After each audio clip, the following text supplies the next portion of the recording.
Jake Morrison stood by the large window of his ship. He watched the small broken ships floating toward them through the darkness of space. Each ship carried aliens who had lost everything. Their home planet was dead now. A terrible sickness had killed most of their men. The women and children who survived had nowhere else to go. The human colony ship, Haven's Rest, was huge compared to these refugee boats. Jake was the captain of this ship. He had seen many sad things in his years traveling through space. But this was different. These aliens called themselves Zephyrians. They looked almost like humans, but their skin was pale blue and their hair was silver. Their eyes were large and purple, and right now those eyes held nothing but fear. Jake pressed his hand against the cold window. 3 months ago, the Zephyrians had been a proud people with cities and families. Now they were begging strangers for help. The sickness that killed their world was unlike anything doctors had ever seen. It only hurt the males of their species. In just 2 years, 9 out of every 10 Zephyrian men had died. Captain Morrison. The voice made Jake turn around. Lieutenant Pete Collins walked up to him. Pete was a good man who ran the ship's engines. His face looked worried. "The refugee leaders want to meet with you. They say it's urgent." Jake nodded. He knew this day would come. The Zephyrians couldn't stay on their small ships forever. They needed food, medicine, and hope. But Jake also knew that helping them wouldn't be simple. His ship was already crowded with human families heading to new colonies. Adding thousands of aliens would make things very difficult. "Tell them I'll meet them in conference room A in 1 hour," Jake said. "And Pete, make sure Dr. Carter is there too. We'll need her help understanding their customs." Pete saluted and walked away. Jake looked out the window one more time. Among all those refugee ships, families were probably deciding who would live and who would die. Children were asking their mothers when they could go home. Mothers were trying to find answers they didn't have. An hour later, Jake sat at a long table facing 5 Zephyrian leaders. They were all women now, since so few men had survived. The one in the middle seemed to be their main speaker. She was tall and thin, with silver hair that fell to her shoulders. Her purple eyes were bright with intelligence, but Jake could see the deep sadness there too. "I am Captain Jake Morrison," he said slowly. "I want to help your people, but I need to understand your situation better." The Zephyrian woman stood up. "I am Elder Naya Velphus. We thank you for meeting with us, Captain Morrison. Our need is..." Great. Her English was good, but she spoke with a strange accent that made her words sound musical. Dr. Helen Carter sat next to Jake. She was the ship's expert on alien life and cultures. She had been studying the Zephyrians since they first asked for help. "Elder Velphus, can you tell us more about your people's current condition?" "Our males are gone," Elder Velphus said simply. "Without them, our society cannot survive. Our females and children will die within 1 solar cycle if they cannot find new family bonds." Jake frowned. "I don't understand. Why would they die?" "Doctor." Carter leaned forward. "Captain, I've been researching this. The Zephyrians have a biological need for what they call bonding energy. It's not just emotional, it actually affects their health. Their women and children need stable family connections to survive." "That is correct," Elder Velphus said. "Our widowed females are already becoming sick. Their children suffer as well. We have come to ask something that shames us, but we have no choice." The room became very quiet. Jake could hear the soft hum of the ship's engines and the quiet breathing of everyone around the table. He had a feeling he wasn't going to like what came next. "Our laws say that widowed females must find new mates within 1 year, or they will be sent away to die alone," Elder Velphus continued. "We are asking if some of your human males would consider taking our women as wives." Jake's mouth fell open. He looked at Dr. Carter, who seemed just as surprised. This wasn't what he had expected at all. You're asking us to marry your women. Jake said carefully. We know it is much to ask, Elder Veltha said. Her voice shook a little, but we have studied your species. Humans can form bonds with other races. Your hearts are large enough to accept strangers as family. We offer ourselves not as burdens, but as partners who will serve faithfully. Dr. Carter spoke up. Elder Valthus, how many women are we talking about? 47 widows with children. Each has between 1 and 4 offspring. They are all healthy and capable. They can work, they can learn your ways. They ask only for the chance to live. Jake rubbed his forehead. 47 alien women with children, all needing human husbands. His crew had maybe 60 single men, and most of them had never even talked to an alien before. This is a very big decision, Jake said. I need time to think and talk to my crew. Of course, Captain Morrison. But please remember, time is something we do not have much of. After the Zephyrian leaders left, Jake and Dr. Carter sat alone in the conference room. Well, Dr. Carter said, that wasn't what I expected when I woke up this morning. Jake laughed, but it wasn't a happy sound. Helen, is what she said true? Will these women really die if they don't find husbands? From what I've studied, yes. The Zephyrians have evolved to need these family bonds. Without them, they go into a kind of decline. First they lose their appetite, then they become weak, and finally their organs start to fail. The children are affected too, but not as quickly. Jake stood up and walked to the window again. He could see the refugee ships more clearly now. Lights flickered in their windows. Behind each light was a family hoping for tomorrow. What kind of men would we need? Jake asked. Patient ones, Dr. Carter said. Kind ones. Men who understand that this wouldn't be marriage as we know it, at least not at first. These women are desperate, but they're also proud.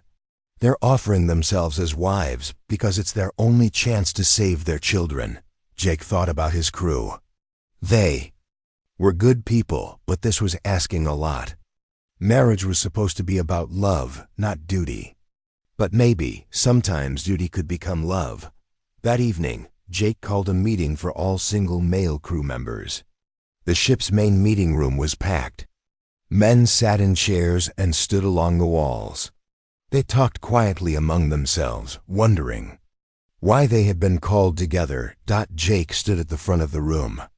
He looked at all these faces, young engineers, older maintenance workers, security officers, medics. These were his people. He trusted them with his life every day. Now he was about to ask them to trust him with something much bigger. Men, Jake said, and the room became quiet. I'm going to tell you about something that might change your lives forever. Outside the meeting room, in the refugee quarters, a young Zephyrian woman named Lyra Veltan held her 2 small children close.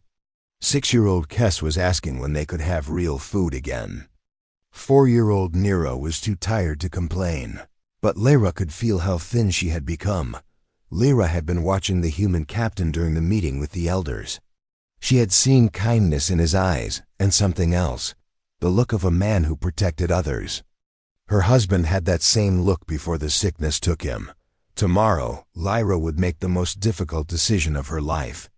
She would choose which human male to approach and beg him to take her as his wife. Her children's lives depended on choosing correctly. As she rocked little Nira to sleep, Lyra whispered a prayer to the old gods of her dead world.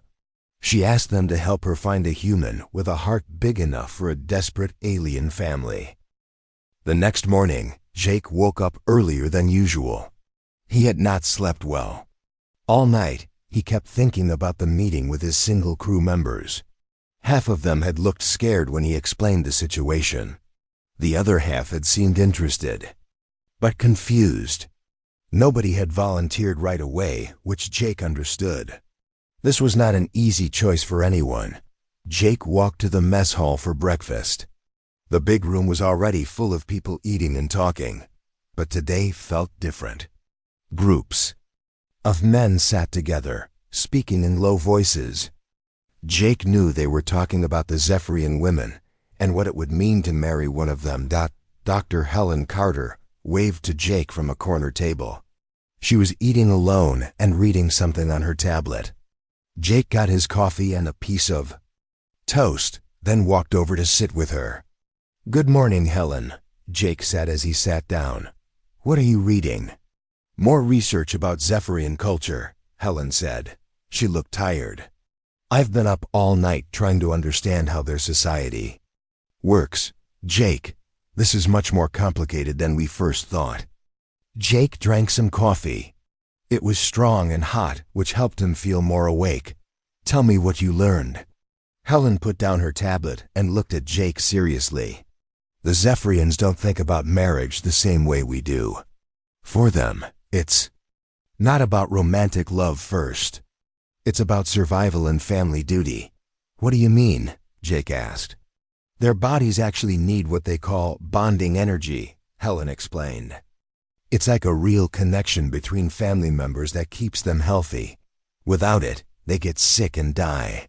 It's not just in their minds, it's physical." Jake frowned.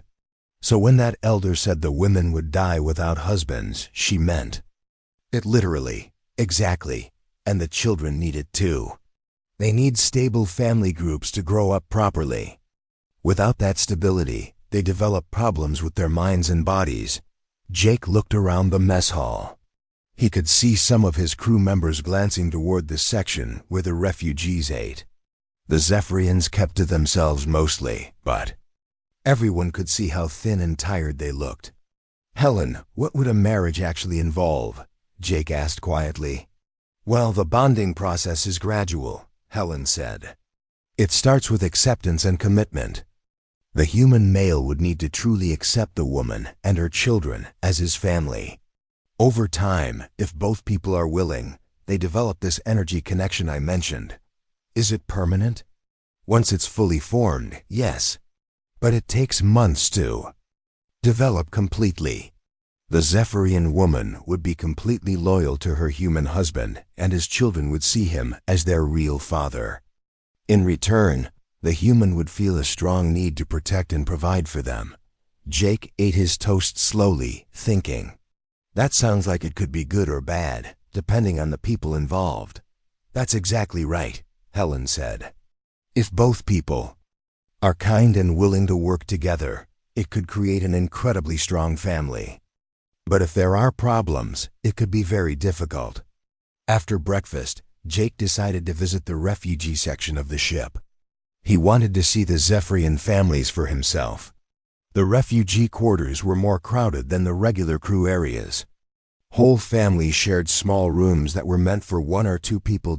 As Jake walked through the narrow hallways, he noticed how quiet it was. Human children would be running around and making noise, but the Zephyrian children sat close to their mothers, speaking in whispers. They looked at Jake with their big purple eyes, but they didn't smile or wave like human children would. Jake stopped when he saw a small family in one of the common areas. A young woman sat on a bench with two children. The boy looked about 6 years old and was trying to read something from a tablet. The little girl, maybe 4, was curled up next to her mother, looking very sleepy even though it was morning. The woman noticed Jake watching them. She stood up quickly and bowed her head, which Jake knew was a Zephyrian sign of respect. Her children moved closer to her, and Jake could see they were scared. "Please don't be afraid," Jake said gently. "I'm Captain Morrison. I just wanted to meet some of the families." The woman looked up at him. She was pretty in an unusual way, with pale blue skin and silver hair pulled back simply. But her face was thin and her eyes looked tired. "I am Lyra Veltan," she said in careful English. "These are my children, Cass and Nira. We are honored to meet you, Captain Morrison." Jake smiled at the children. The boy, Cass, was brave enough to look directly at him. The little girl, Nira, hid behind her mother but peeked out curiously. "What are you reading, Cass?" Jake asked. The boy held up the tablet. "I am learning about human machines," he said. His English was better than his mother's. "Engines and computers." Human technology is very different from ours. That's good, Jake said. Do you like learning about machines? Kes nodded eagerly. Yes, Captain Morrison. Human machines are very clever. I want to understand how they work. Jake looked at Lyra. How are you and your children doing? Do you have everything you need? Lyra's face showed pain for just a moment. We are grateful for your kindness, Captain Morrison. We have food and shelter. She looked at her children and didn't finish. Jake understood. They had the basics to survive, but they didn't have hope for the future. Without that, they were just waiting to die slowly. Mom is getting thinner, Kes said suddenly. His voice was worried. She doesn't eat much anymore. Lyra put her hand on her son's shoulder. Kes, you should not worry the captain with our problems. But Jake was already worried. He could see that Lyra was indeed very thin. Dr. Carter had been right about the bonding energy.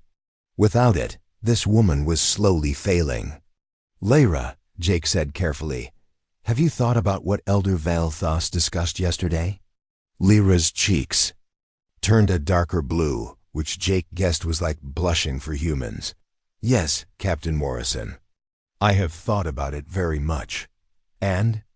I know it is much to ask of a human male, Lyra said quietly. To take a strange woman and her children. But I have been watching your crew. I see how they treat each other. Humans are kind in ways my people are not used to. Jake was curious about this. What do you mean? In our society, males provided for females because it was law and duty, Lyra explained. But your human males help each other because they choose to. They are gentle with children who are not their own. They share food with friends. This is not duty, this is your nature. Just then, Chief Engineer Pete Collins walked by carrying a tray of food. When he saw the family, he stopped. Hey there, Kes, Pete said with a smile. Still reading about engines? Kes nodded happily. Pete had been bringing extra food to several refugee families, and Kes especially liked him because Pete answered all his questions about how the ship worked. I brought some extra sandwiches from the kitchen, Pete said to Lyra. Growing kids need lots of food. Lyra accepted the food gratefully. Thank you, Mr. Collins. You are very kind. After Pete left, Jake noticed that little Nira had smiled for the first time. It was a tiny smile, but it was real. Your people are good to us, Lyra told Jake, even though we are strangers. Even though we are different. This gives me hope that maybe one of your males might accept us as family. Jake felt something heavy in his chest. This woman wasn't just asking for marriage. She was asking someone to save her life and the lives of her children. She was asking for a miracle. Lyra, Jake said, if you could choose any human male on this ship, what would be important to you? Lyra thought for a moment. Kindness, she said finally. My children need a father who will be patient with them. They need someone who will protect them, but also teach them, and She paused. I need someone who will not blame me for being weak when I am afraid. Jake nodded. He was beginning to understand what Dr. Carter had meant about this being complicated. This wasn't just about marriage contracts or temporary arrangements. These Zephyrian women were looking for real fathers for their children and partners for life. That evening, Jake sat in his quarters thinking about everything he had learned. The Zephyrians weren't just refugees asking for help. They were families looking for new families. They were offering complete loyalty and love in exchange for acceptance and protection.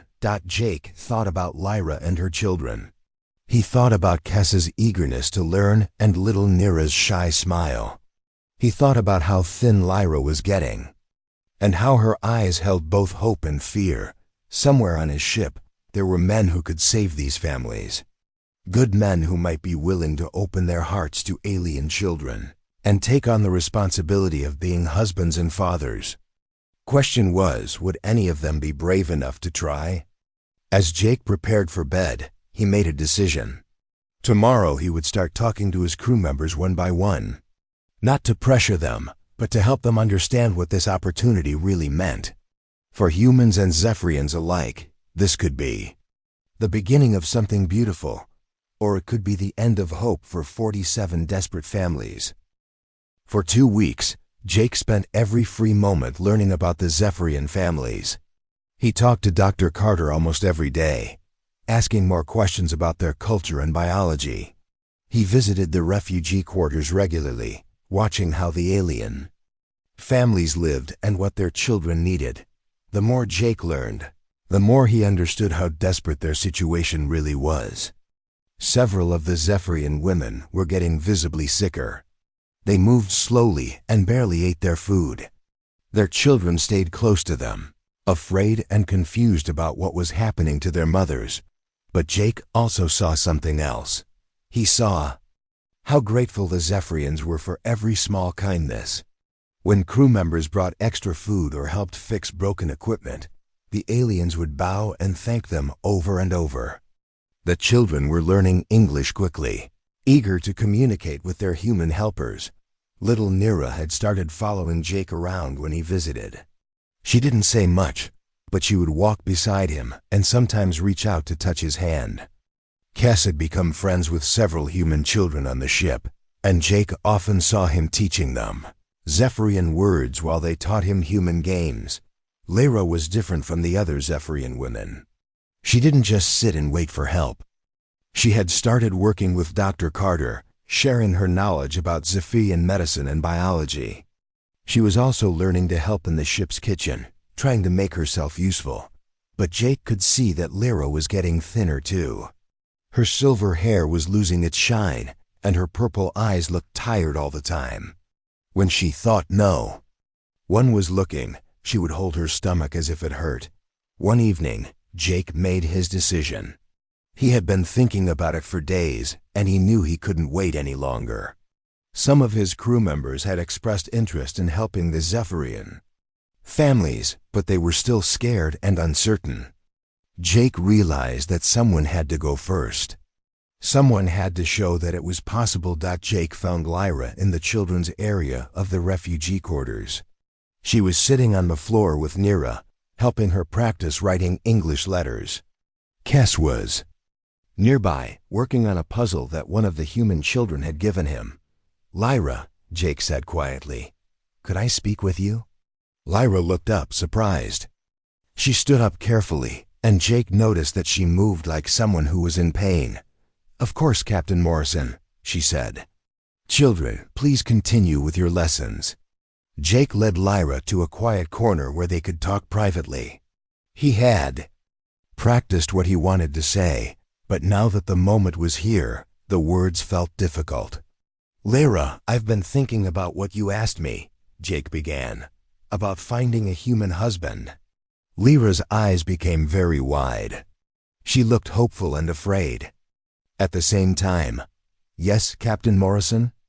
I want you to know that I understand this wouldn't be a normal marriage," Jake continued. "Not at first. You need someone who will protect you and your children. Someone who will give you the stability you need to survive." Lyra nodded. "Yes, that is true." Jake took a deep breath. "I also know that your people form deep bonds with their families, that this connection is real and important." "It is everything to us," Lyra said softly. "Then I want to ask you something," Jake said. "Would you consider accepting me as your husband?" For a moment, Lyra just stared at him. Then her eyes filled with tears, and she covered her mouth with her hands. "Captain Morrison," she whispered, "you would do this? You would take me and my children?" "I would," Jake said firmly. "I can't promise I'll be perfect. I've never been married before, and I've never been a father. But I can promise that I'll do everything I can to keep you and your children safe and happy." Lyra was quiet for a long moment. Jake could see her thinking carefully, and he realized she was making sure this was what she really wanted. "Captain Morrison," she said finally, "I have watched you for these past weeks.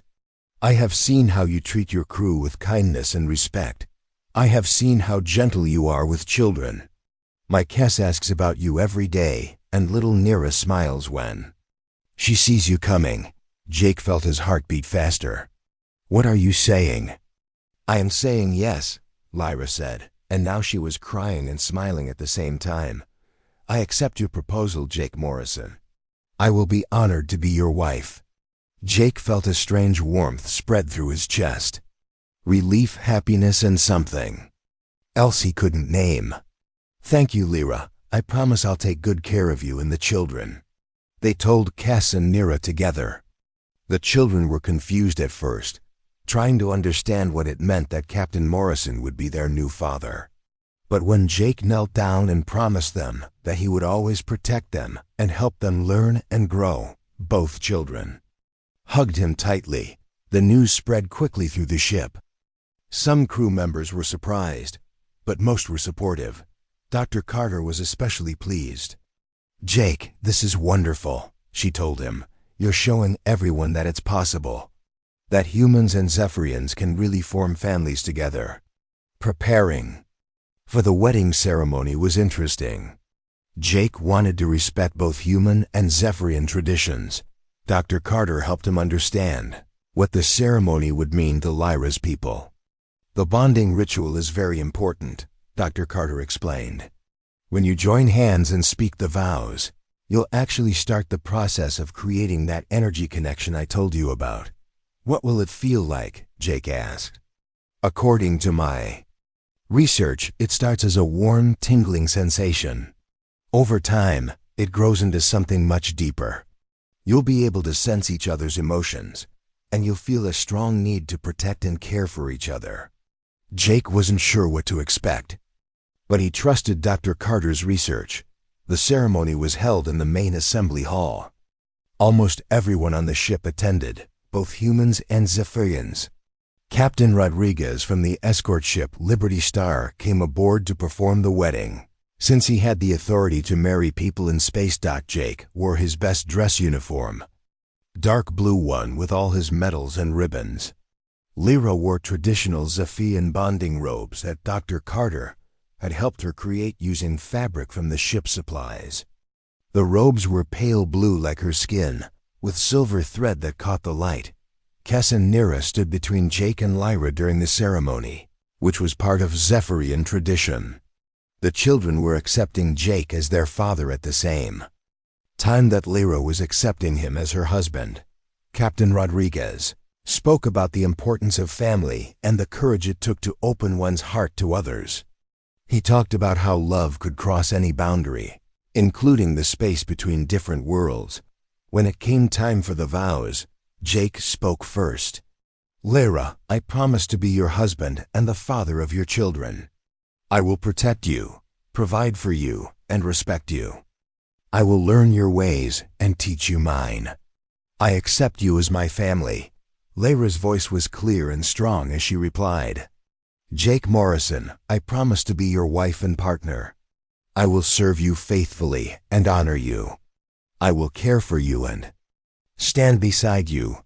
I accept you as my family. Then came the moment Dr. Carter had told him about. Jake and Lyra joined hands while Kess and Nira placed their small hands on top.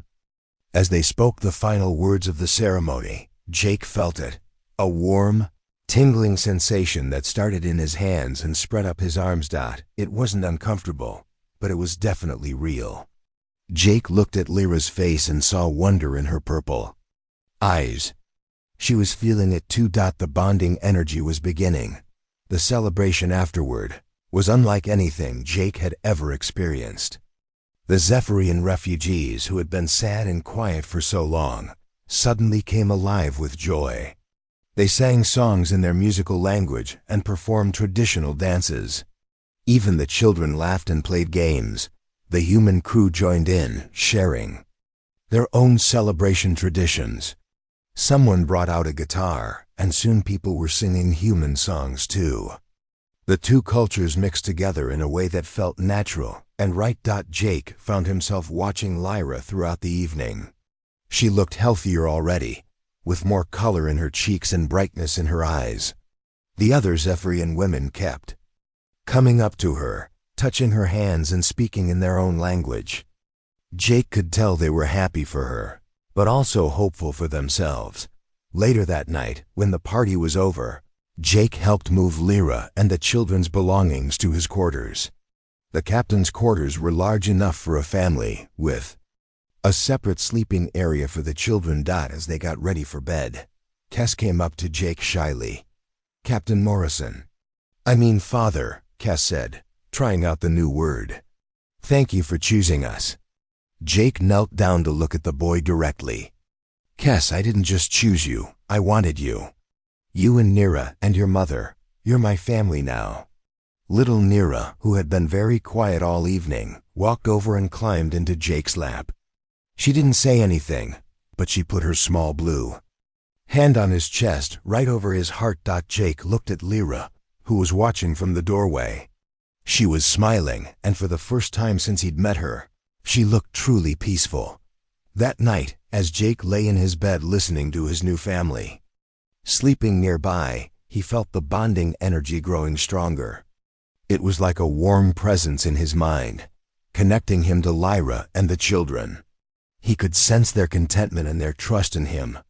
Jake had entered this marriage thinking he was saving a desperate family. But as he drifted off to sleep, he realized something important. They weren't just being saved, they were all being transformed. They were becoming something new together. Life changed quickly for Jake after the wedding. Every morning, he woke up to the sound of children talking quietly in the next room. Kes would be explaining something to Nira in their musical Zephyrian language, or sometimes in English.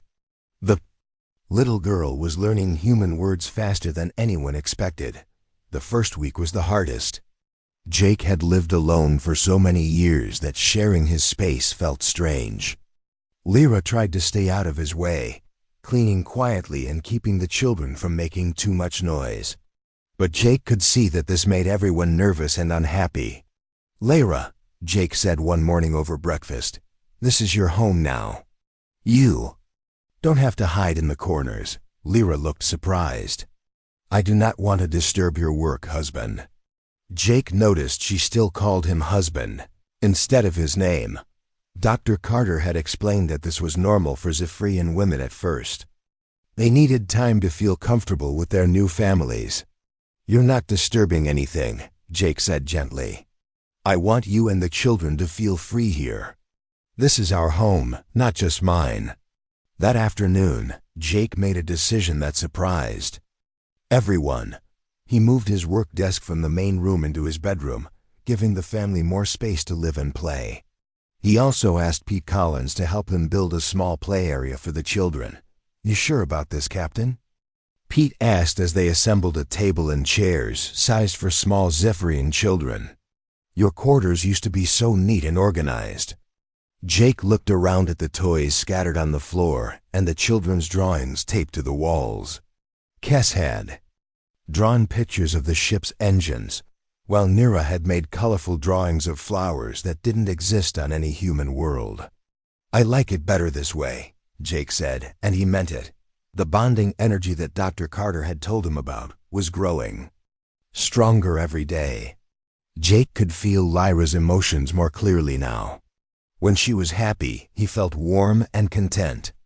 When she was worried about something, he felt restless until he could help her solve the problem. The connection with the children was different, but just as real. Jake found himself knowing when Kes was frustrated with his studies or when Nira was getting tired. Sometimes he would walk into a room and immediately know that one of them needed attention, even if they hadn't said anything. Lyra was getting healthier every day. Her silver hair was shining again, and she had gained weight. The dark circles under her eyes were disappearing. But more importantly, she was starting to smile and laugh. Jake discovered that Lyra had a wonderful sense of humor, and she loved to tell stories about her old life on the Zephyrian homeworld. "We had gardens that floated in the air," she told Jake one evening as they sat together after the children were asleep. "They were held up by special crystals that made them weightless.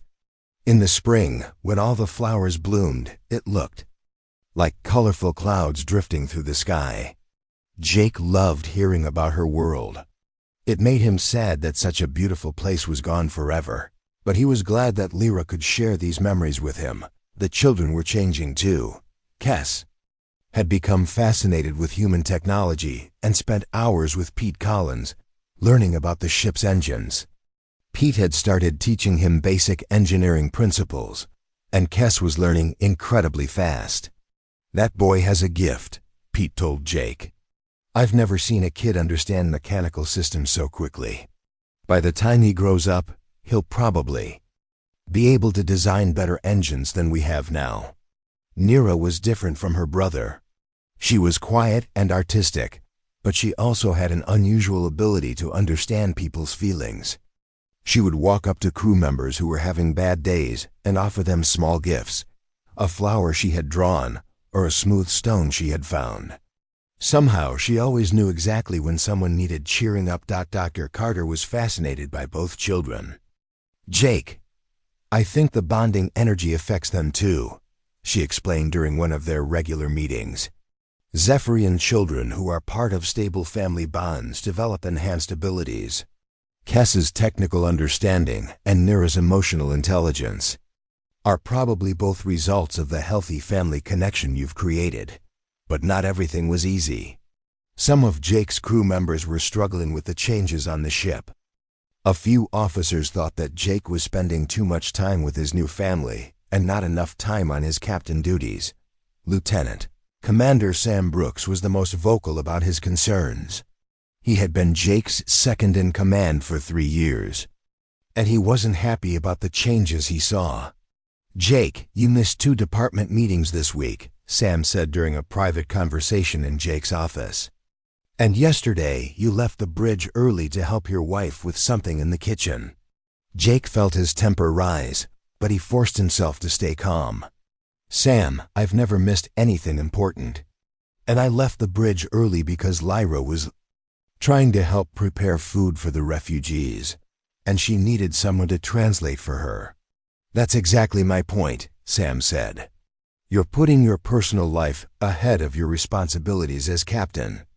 Jake stood up from his desk. "Sam, my family is not separate from my responsibilities. Taking care of them is part of taking care of this ship and everyone on it." Sam looked unconvinced. "The crew is starting to talk, Jake. Some of them think you're losing focus." After Sam left, Jake sat alone in his office thinking. Were his duties as captain conflicting with his duties as a husband and father? He didn't think so, but maybe he needed to prove it to others. Jake decided to bring his family more into the daily life of the ship instead of keeping them separate. The next day, he brought Kes to the bridge during a routine shift. The boy was amazed by all the computers and control panels, and his smart questions impressed the bridge crew. Lyra started working more closely with Dr. Carter on medical projects. Her knowledge of Zephyrian biology was helping them develop better treatments for all the refugees. Soon, other departments were asking for her help with different problems. Nira became the ship's unofficial goodwill ambassador. She was so friendly and sweet that even crew members who had been nervous about the aliens found themselves smiling when they saw her. The most surprising change came 3 weeks after the wedding. Other Zephyrian women started approaching human crew members, just as Lyra had approached Jake. They had seen how happy and healthy Lyra had become, and they wanted the same chance for their families. The first was a woman named Vera Nolfi, who had 3 young children. She approached Chief Engineer Pete Collins during his lunch break. "Mr. Collins," she said nervously, "I have watched how kind you are to my friend Lyra's son. I wondered if you might accept my family as well." Pete was so surprised he nearly choked on his sandwich.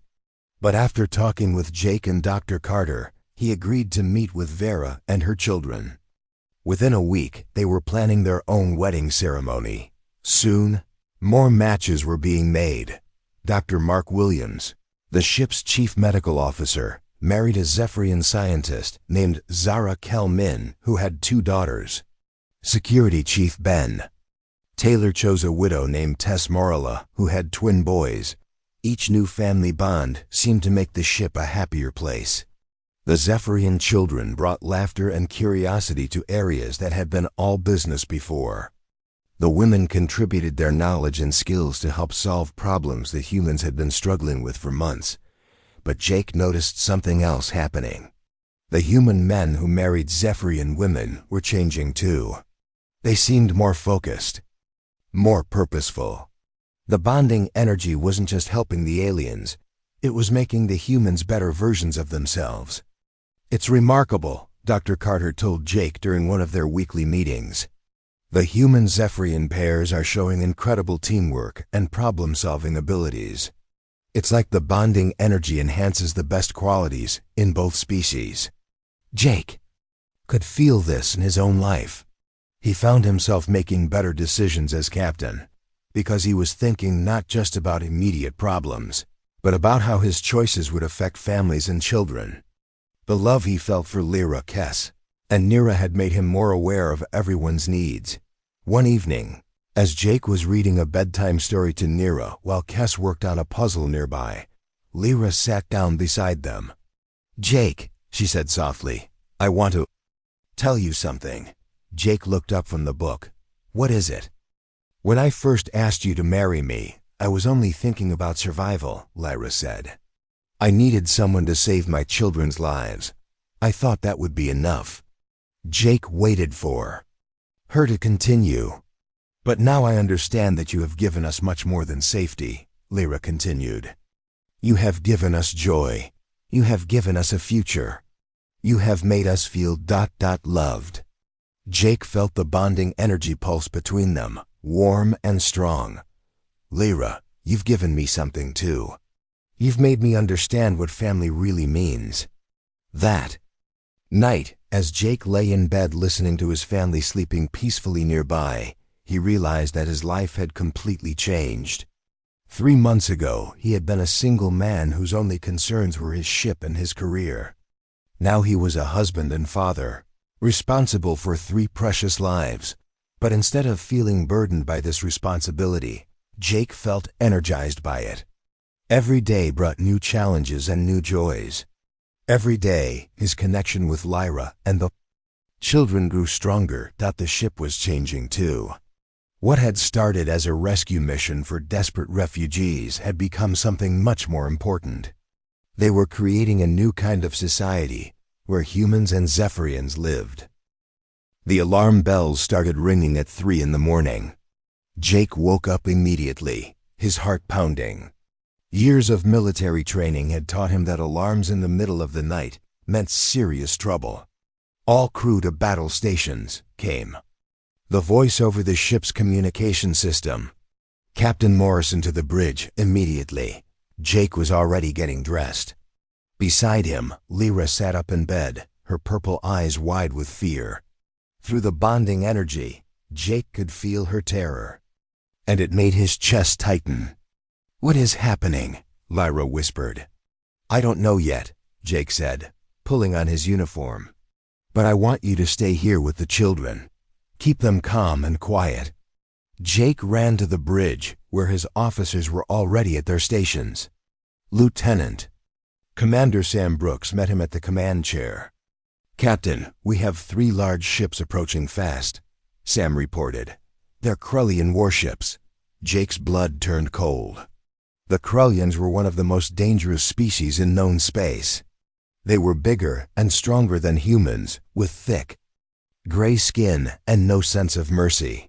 They made their living by capturing weaker races and selling them as slaves.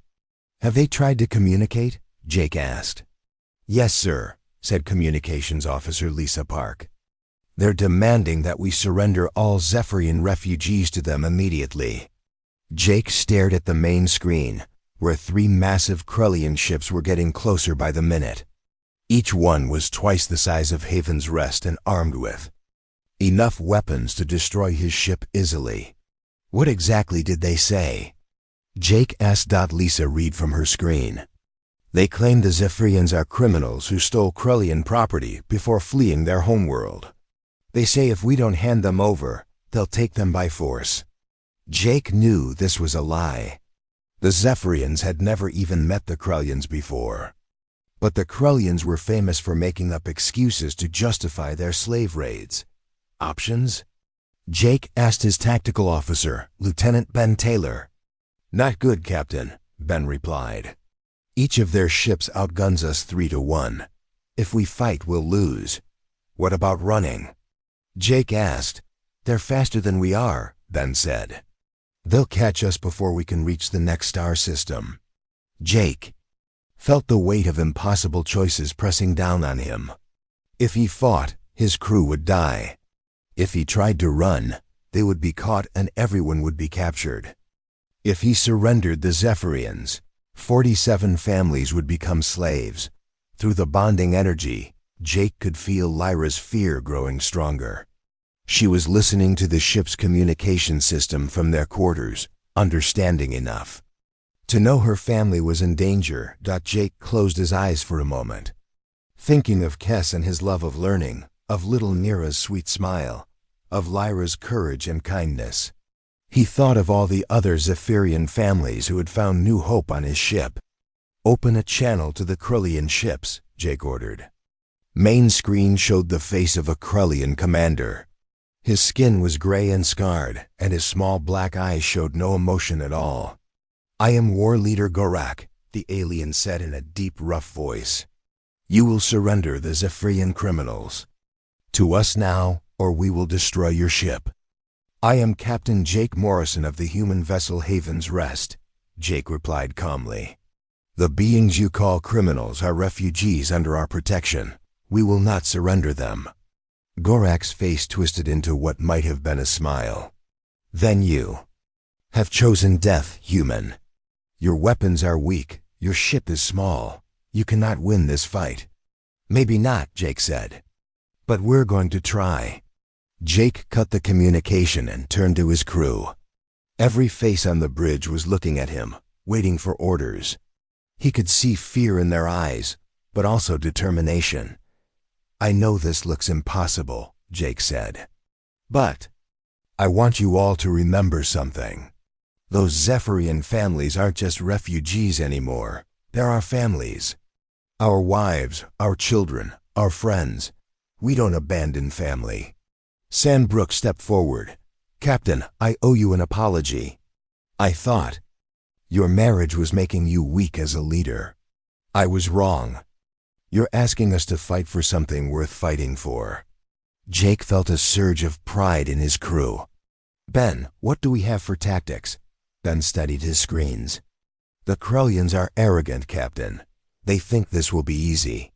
They're not even using proper formation. They're just charging straight at us." "What about their weaknesses?" Jake asked. "Their ships are big and powerful, but they're not very fast at turning," Ben replied. "And Dr. Carter sent me some information from the Zephyrian databases about Krellian technology." Jake turned to see Dr. Carter entering the bridge with Lyra. Beside her, Lyra's face was pale, but her eyes were determined. "Captain," Dr. Carter said, "Lyra has information that might help us." Lyra stepped forward, her voice shaking but clear. "The Krellians have a weakness in their shield systems. If you can hit the generator nodes at exactly the right frequency, their shields will collapse completely." "How do you know this?" Sam asked. "My people studied all the dangerous species in our part of space," Lyra explained. "We prepared for threats, even though we hoped never to face them." Jake felt the bonding energy flowing between him and Lyra. Her knowledge, her strength, her determination. It all became part of him. "Ben, can we target those nodes?" Jake asked. "If we can get close enough," Ben said. "But we'd have to get right next to their ships." "Then that's what we'll do," Jake decided. "Lisa, open a channel to our escort ships. Tell them to spread out and attack from different angles. We're going to make the Krellians think about more than one target." The battle began 5 minutes later. The Krellian ships opened fire first, sending massive energy beams toward Haven's Rest. Jake ordered evasive maneuvers, and his pilot managed to dodge most of the attack. "Return fire," Jake ordered. Target the shield generators that Lyra identified. Havens. Russ shot back with everything it had. The first few shots missed, but then Jake heard Ben shout with excitement. Direct hit on the lead ship's generator node, Ben reported. Their shields are fluctuating. Hit them again, Jake ordered. This time the shot found its mark perfectly. The Krellian ship's shields collapsed completely, leaving it vulnerable. All weapons fire at will, Jake commanded. Haven's Rest poured all its firepower into the defenseless Krellian ship. Within minutes, the enemy vessel was badly damaged and drifting helplessly, but the other two Krellian ships were still coming. Jake could see that they had learned from their companion's mistake and were being more careful. "Captain," Lisa called out, "I'm getting communications from the other refugee ships. They want to help fight." Jake was surprised. The refugee ships had no weapons and no shields. "Tell them to stay back. This isn't their fight." "With respect, Captain," Lyra said quietly, "it is exactly our fight." Through the bonding energy, Jake felt something he had never experienced before. It wasn't just Lyra's emotions he was feeling. It was the combined determination of every bonded pair on the ship. Human and Zephyrian together, united in the need to protect their families. "Ben, new plan," Jake said suddenly. "The refugee ships are going to help us." For the next hour, Haven's Rest and the escort ships fought the most important battle of their lives. The refugee ships, following Lyra's suggestions, used their knowledge of Krellian technology to help target weak points. The human Zephyrian families worked together, combining human tactical skills with Zephyrian technical knowledge. Slowly, impossibly, they began to win. The second Krellian ship was disabled when Kess, working with Pete Collins, figured out how to jam its navigation system. The third ship retreated when it realized it was facing not just human determination, but something entirely new, true cooperation between two species. When the battle was over, Jake stood on his bridge surrounded by his crew and his family. Lyra held Kess and Nira close while the other bonded families celebrated their victory. "Captain," Sam Brooks said, "I've never seen anything like that." The way everyone worked together, it was like they could read each other's minds. Jake smiled, feeling the bonding energy connecting him to Lyra and through her to their children and then to all the other families on the ship. "Maybe they could," Jake said. 6 months later, Haven's Rest reached the new Terra colony. The ship that arrived was very different from the one that had left Earth. It carried not just human colonists and Zephyrian refugees, but something entirely new, integrated families that were stronger than either species alone. Jake stood with Lyra and their children as they looked out at their new home. Kess was already planning the engineering projects he wanted to work on, while Nira was drawing pictures of the gardens she hoped to plant. "Are you happy?" Jake asked Lyra. "I am more than happy," Lyra replied, her hand in his. "I am home." The story of Haven's Rest spread quickly through human space. Other ships began taking in refugees, not just as a duty, but as an opportunity. The human capacity to create families across species lines became legendary. Years later, when historians wrote about the first human Zephyrian families, they would say that the real victory wasn't the battle against the Krellians. The real victory was the discovery that love, family, and protection could cross any boundary in the universe, and in a galaxy often filled with conflict and fear. That discovery gave hope to countless species that peace and cooperation were possible. After all, Jake Morrison had started as a ship captain doing his duty. He had become something much more important, proof that humans didn't just fight for their own kind.